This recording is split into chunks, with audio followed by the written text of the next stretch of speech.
ఓం గం గణపతయే నమః. ఓం శ్రీమాత్రే నమః. అందరికీ నా హృదయపూర్వక నమస్కారాలు. ఇప్పుడు మనం బుధగ్రహం మీనరాశిలోకి ప్రవేశిస్తున్నాడు. అంటే బుధుడు మీనరాశిలో ప్రవేశము 11th ఏప్రిల్ 2026 నుండి 30th ఏప్రిల్ 2026 వరకు ఉంటాడు. అంటే 11 ఏప్రిల్ నుంచి మీనరాశిలోకి నీచ స్థితిలోకి వెళుతున్నాడు.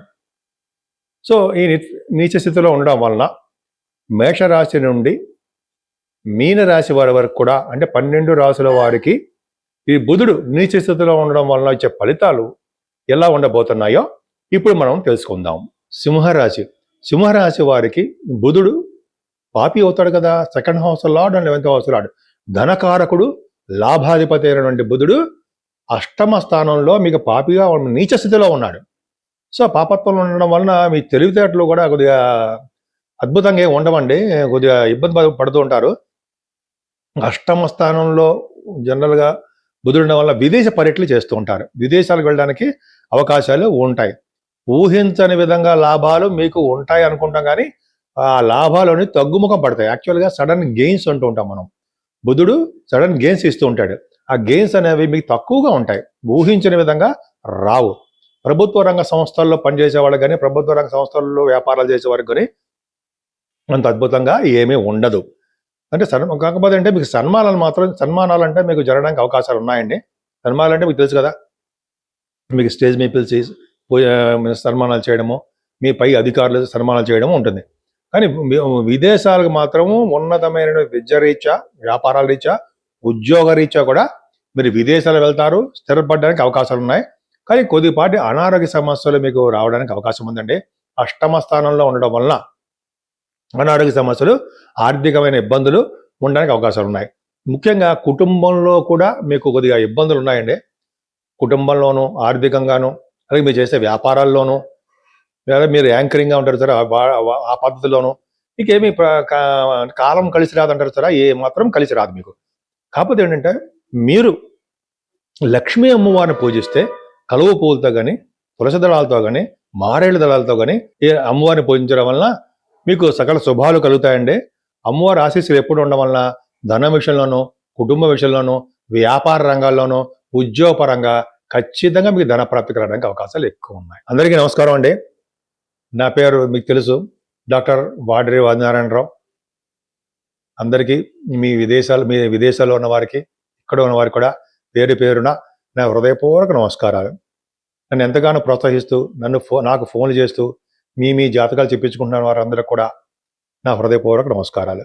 అంతేకాదండి, మీ జాతకాలు చెప్పించుకోవాలనుకుంటే మీ జాతకాలే కాదండి, మీ ఫ్రెండ్స్ సర్కిల్, మీ వాళ్ళు కానీ, మీ చుట్టాలు కానీ, మీ కుటుంబంలో వారికి కానీ ఎవరికైనా సరే జాతకాలు చెప్పించుకోవాలనుకుంటే, జాతకాలు అంటే మనకు తెలుసు, అంటే వివాహం అవ్వట్లేదనో, ఉద్యోగాలు రావట్లేదనో, లేకపోతే మనకి చిల్డ్రన్ విషయంలో కానీ, అలాగే అనేక రకాలుగా సమస్యలు ఉంటాయండి.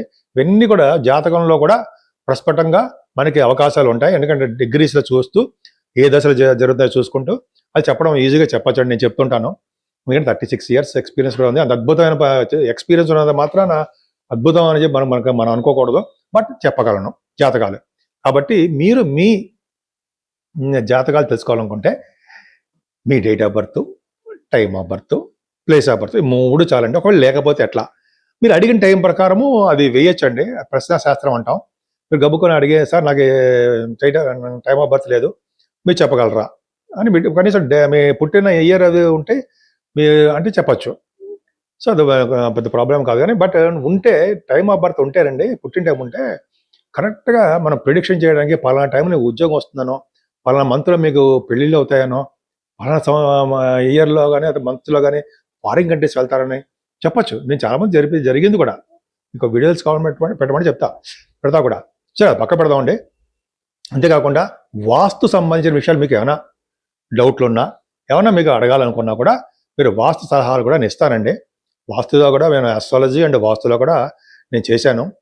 26 సంవత్సరాల కళ నాకు డాక్టరేట్ చేయాలని, అలాగే భగవంతుడి దయ వల్ల వచ్చింది. పక్క పెడదామండి. సో మీ జాతకాలు చెప్పించుకోవాలనుకుంటే తప్పకుండా మన ఆది ఆస్ట్రాలజీని మీకు ఫోన్ చేయండి, కింద స్క్రోల్ అవుతుంది. ఇలా నేను షూటింగ్స్లో ఉన్నప్పుడు కానీ, జర్నీస్లో ఉన్నప్పుడు కానీ, మీకు పర్సనల్ పనులు ఉన్నప్పుడు కానీ నేను గబుక్కని మీకు ఫోన్ లిఫ్ట్ చేయలేకపోవచ్చు. నేనే పర్సనల్గా మీతో మాట్లాడతాను. కాబట్టి మీరు వాట్సాప్లో మెసేజ్లు పెట్టేయండి.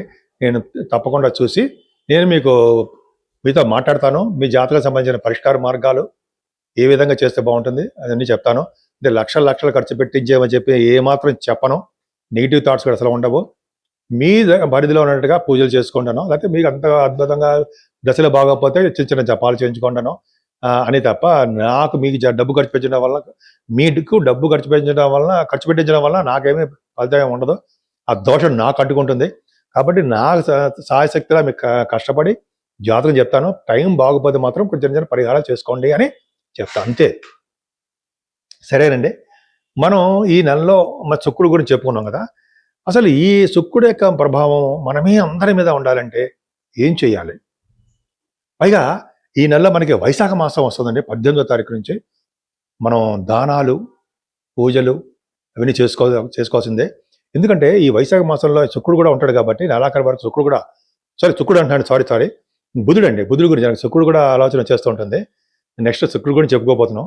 బుధుడు కూడా అండి, బుధుడు నీచత్వం పోయి మనకి మంచిగా జరగాలంటే బుధుడు విష్ణువుకు సంబంధించిన పూజలు ఎక్కువ చేసుకోవాలండి. పైగా సింహాచల నరసింహస్వామి యొక్క పూజలు కూడా ఆయన అలా ఆల్మోస్ట్ మనకి 27వ తారీఖున ఉందండి. అది దర్శనం చేసుకోవడము. లక్ష్మీ నరసింహస్వామి అంటాం కదా, సింహాచల లక్ష్మీ నరసింహస్వామి, వానికి దర్శించుకోవడము, ఆయన నమస్కారం పెట్టుకోవడం. విష్ణుమూర్తి కదండి, విష్ణువుని పూజించడం వలన. అలాగే ఈ నెలలో కూడా మనకి అక్షయ తృతీయ కూడా వస్తుంది. ఆ రోజు బంగారం కాదండి, దానాలు చేయాలి. అలా దానాలు చేయడం వల్ల, మంచి మంచి పూజలు చేసుకోవడం వల్ల మనకి అక్షయంగా పెరుగుతూ ఉంటాయి. అందుకనే ఈ వైశాఖ మాసంలో దానాల్లో అత్యంత ముఖ్యమైనదంటే మంచినీరు దానం. అని చూడండి, చాలామంది మంచినీళ్ళు దానం చేస్తూ ఉంటారు. అవన్నీ పెడుతూ కొన్ని చోట్ల మనకి చూస్తూ ఉంటాం కదా, కుండలలో పెట్టి నీళ్లు పెడితే చేస్తుంటారు కదా, అవన్నీ చేయడం. లేకపోతే మంచినీళ్ళు దానం ఇవ్వడం, కూల్ వాటర్ ఇవ్వడము. ఇలా మనకి కనిపించిన ప్రతి వాళ్ళకి నేను కూడా చేస్తుంటారు. కనిపించిన ప్రతి వాళ్ళకి మంచినీళ్ళు దానం అనేది చేస్తే మనకి కాదు, మనతో పాటు మన తరాల వాళ్ళకి, పైనున్న వాళ్ళందరూ కూడా మనకి మన తనువు చాలించిన తర్వాత కూడా ఈ దానం అనేది మనకి చాలా ఉపయోగపడుతుంది. అంతేకాకుండా మంచినీళ్ళు దానమే కాకుండా అన్నదానం, వస్త్రదానం చేయాలండి. వస్త్రము, అన్నదానము, అలాగే మనకి మంచినీళ్ళు దానము, అలాగే గొడుగులు కూడా ఇవ్వాలండి. ఈ నెల నీడ కల్పించాలంటే గొడుగులు దానం ఇవ్వాలి. పాదరక్షలు, మంచినీరు, గొడుగులు 3 కంపల్సరీ. వైశాఖ మాసంలో ఎవరైతే ఇలా ఇస్తూ ఉంటారో వాళ్ళ ఫ్యామిలీ, కుటుంబ సభ్యులు, అలాగే పైన లోకాల్లో ఉన్న వారందరికీ కూడా మంచి జరగడానికి ఎక్కువ అవకాశాలు ఉంటాయి. పదే చెప్పడానికి కారణం ఏంటంటే ఈ దానాలు వైశాఖ మాసంలోనే చాలా ప్రాముఖ్యత సంతరించుకుంది అంటాం కదా. మీకు తెలియని ఏ విషయాలేం కాదు, గుర్తు చేస్తానంతే. కాబట్టి మీకు అందుబాటులో ఎవరుంటే ఆ దేవుడిని పూజించడమేనండి. అలాగే అమ్మవారిని ఎక్కువ పూజించడం వలన లక్ష్మీ అమ్మవారిని, విష్ణువుని ఎవరైతే కలిసి పూజిస్తారో వాళ్ళ ఇంట్లో స్థిరమైన లక్ష్మీదేవి ఉంటుంది. అమ్మవారిని కలవ పూలతోనూ, తులసి దళ కంటే మల్లెపూలు చెప్పుకుందామండి. మల్లెపూలతోనూ, విష్ణువుకి తులసి దళాలతోనూ, ఇలాగా మారేళ్ళ దళాలతోనూ అమ్మవారికి చేసుకోవడం వలన సకల శుభాలు కలిగి, అష్టైశ్వర్యాలు కలిగి, ప్రతి రంగంలోనూ మీరు ముందంజలో ఉంటారనడంలో ఏమాత్రం సందేహం లేదు.